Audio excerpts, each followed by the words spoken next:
So what's up mga katoda? So ngayon tuturo ko sa inyo kung paano nga ba magpalit or magkabit ng front brake light switch sa inyong Barako 175. So okay guys, simulan na natin.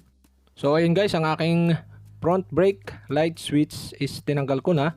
So ayun, testingan muna natin yung brake sa paa.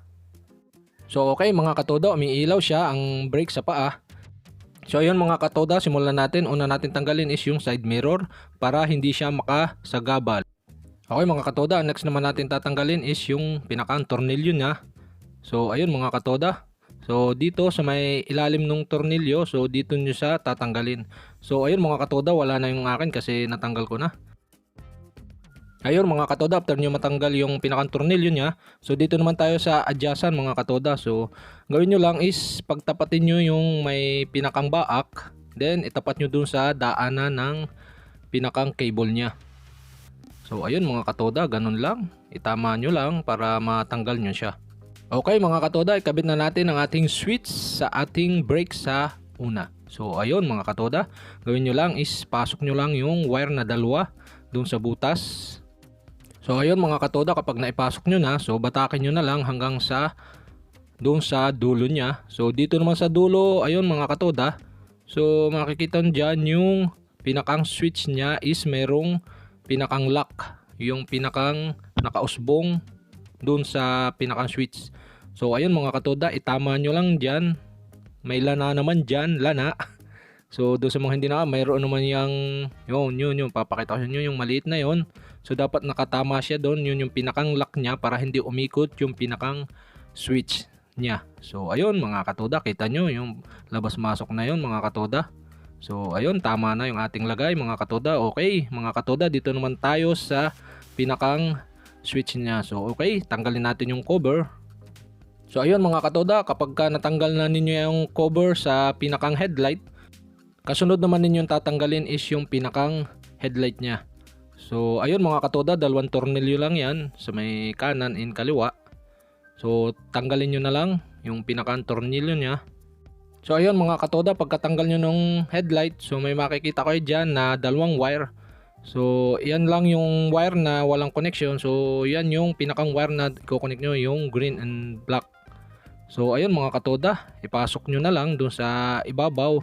Sundan nyo na lang yung pinakang wire ng connection ng mga wire sa loob para hindi siya maipit o kung ma-push yung pinakang switch niya do sa ikakabit nyo sa loob.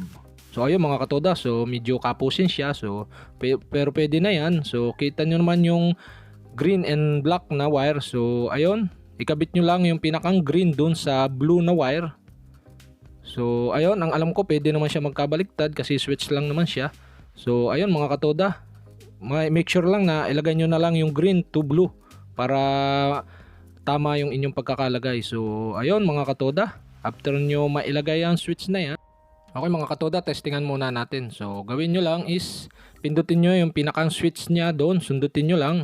Then tingnan nyo kung umiilaw ba yung pinakang backlight natin or stoplight sa huli.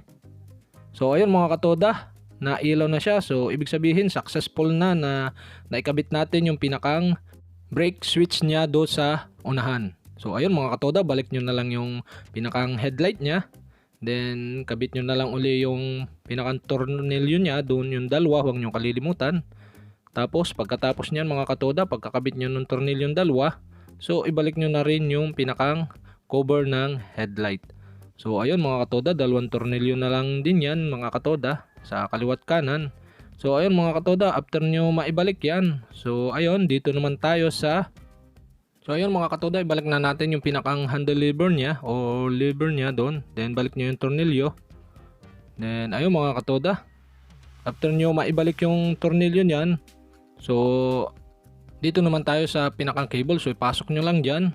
Then ayun mga katoda, so dapat nakatama yung pinakang baak doon sa adjustment.